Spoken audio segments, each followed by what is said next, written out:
एक ओंकार सतनाम श्री वाहिगुरु।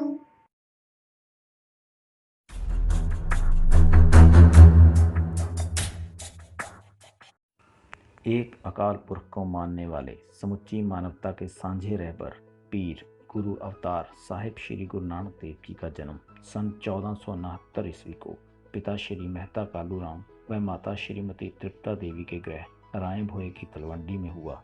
ये स्थान अब पाकिस्तान में है।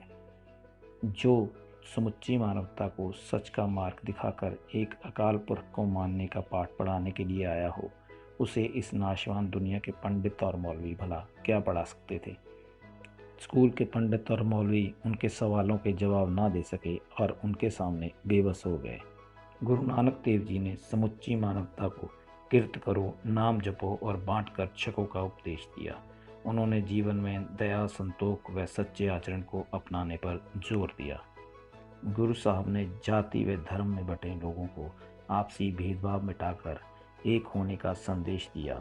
उन्होंने कहा कि इस दुनिया में अनेकों संतों व महापुरुषों ने जन्म लेकर हमें एक ही परमात्मा को मानने का संदेश दिया है, परंतु दुनिया ने उन्हें फिर किसी न किसी जाति व धर्म विशेष से जोड़ दिया, परंतु उन भक्तों के संदेश को नहीं समझा।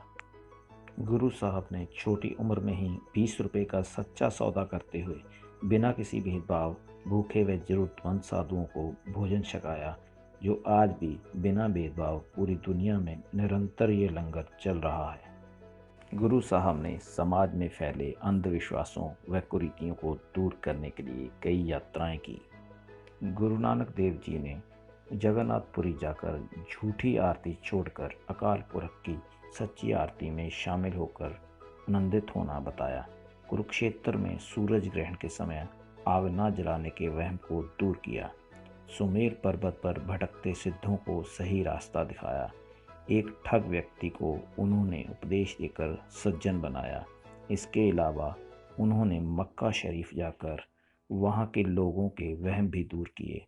उन्होंने कहा कि अल्लाह का घर सिर्फ एक तरफ नहीं, उसे हर जगह पूजा जा सकता है। हाजी रुकनदीन को समझाया कि हर इंसान अपने किए गए कर्मों के अनुसार ही फल भोगता है। गुरु साहब जी द्वारा लाखों आकाश व लाखों पाताल कहने पर पीर दस्तगीर ने बगदाद शहर में लोगों को उन्हें पत्थर मारने के लिए उकसाया। बाबर द्वारा हिंदुस्तान पर हमला करके अनेकों मंदिरों को गिराने, लूटपाट व कत्लेआम करने पर उस समय श्री गुरु नानक देव जी द्वारा ही बाबर के जुल्मों को बंद करवाया गया। उन्होंने बाबर को जाबर कहकर पुकारा और जुल्म के खिलाफ आवाज़ उठाई, जिस कारण गुरु जी को बंदी बनाया गया। श्री गुरु नानक देव जी ने श्रीमती सुलक्षणी देवी जी के साथ गृहस्थ जीवन अपनाया और उनके घर श्रीचंद्र और लक्ष्मीचंद 2 पुत्रों का जन्म हुआ। उनके परिवार में बहन नानकी को गुरु नानक साहब से बहुत स्नेह था।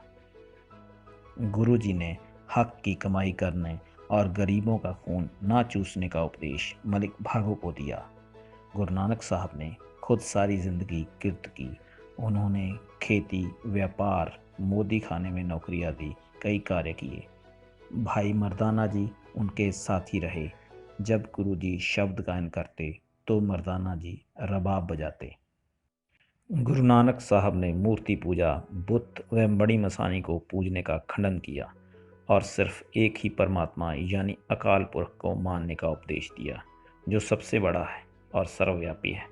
परंतु इस समाज के लोगों ने उनके जाने के बाद उनकी भी मूर्तियां, फोटो इत्यादि बनाकर अपनी छोटी मानसिकता को फिर भी दर्शा ही दिया।